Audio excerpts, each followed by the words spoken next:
Hello, kamusta mga kapadyak?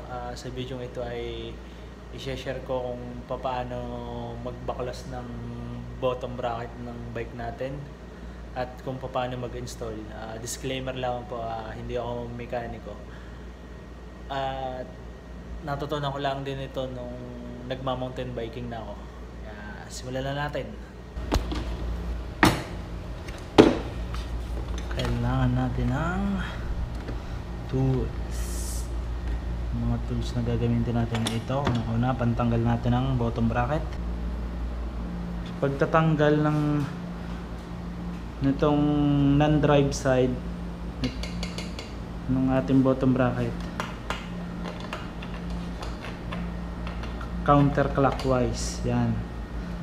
Nga pala, kailangan nyo ng ganitong tools. Yan. Special tools para sa ating mga piyesa ng bike. Yun, papaganon, counterclockwise. Yan.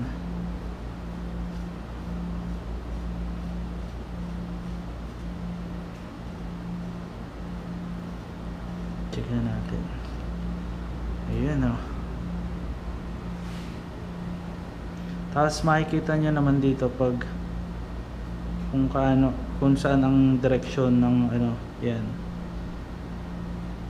Kita nyo ba mga boss? Pahigpit, tighten, left side to. Basta tatandaan nyo lagi dito, pag sa non-drive side ang pahigpit clockwise. Yan, clockwise. So tanggalin muna natin.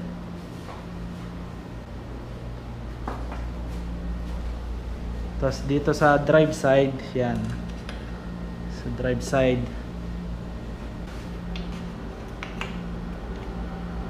pababa naman. Kumbaga pag dito kayo nakaharap, clockwise ang patanggal. Yan, yun, clockwise ang patanggal sa drive side ng ating bottom bracket.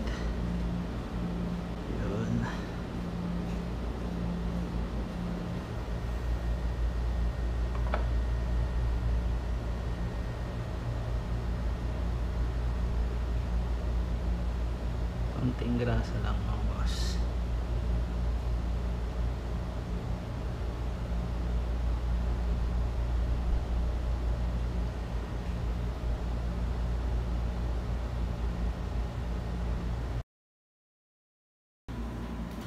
Sa pag-i-install naman, yan, linisin muna natin. Linisin muna natin yung bottom bracket shed. Ito yung tinatawag na bottom bracket shed.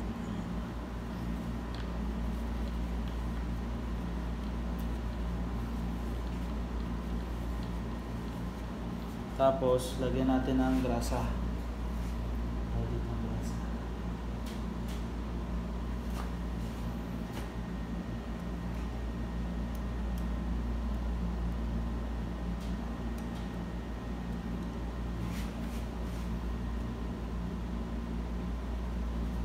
Tapos mga kapadyak, kung hindi nyo alam yung sukat na ito ng bottom bracket shell nyo, yan, sukatin nyo lang. Kasi kailangan alam nyo kung anong sukat yung bottom bracket shell nyo, kasi paglalagay ng spacer dito sa drive side, pag 73 mm yung bottom bracket shell nyo, 2.5 lang dito sa drive side na spacer gagamitin nyo. Itong spacer ay kasama na dun sa bottom bracket pag binili niyo sa shop. Install na natin. Ayan, so ilagay na natin. Tapos hindi naman kayo maliligaw dyan, kasi meron nakalagay na left and right. Ito pang right, yan, kung makikita nyo. Okay. Right. May right dito sa may nakasulat na right at kung saan ang pahigpit. Yan. Ang pahigpit dito sa drive side, pahigpit naman mga boss, counterclockwise. Yan. Tapos i-align nyo lamang ang pag-ano para hindi masira yung thread. Basta importante alam nyo kung saan yung pahigpit at paluag para hindi masira yung thread.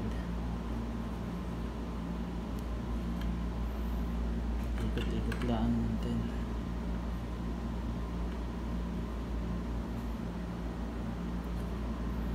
Yan, yung pahigpit nya counterclockwise.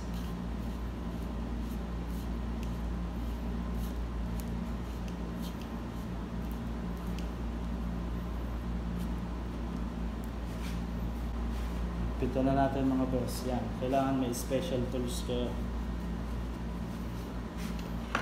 para hindi masira yung mga piyesang ikakabit nyo, gaya nito, bottom bracket.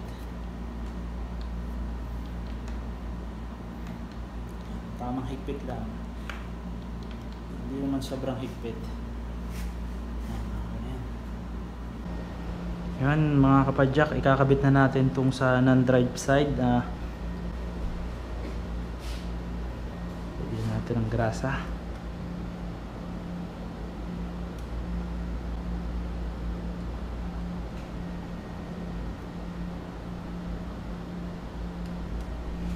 Tapos ang pahigpit niya ay clockwise.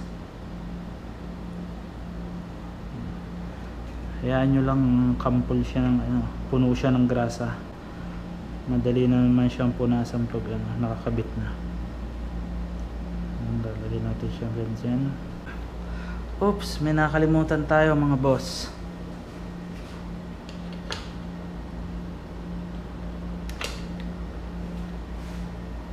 Yung cover.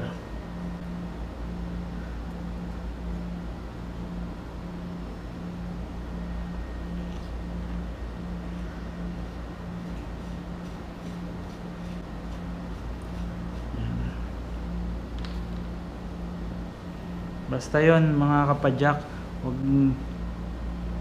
ang palagi ang pahigpit dito sa non-drive side ay clockwise.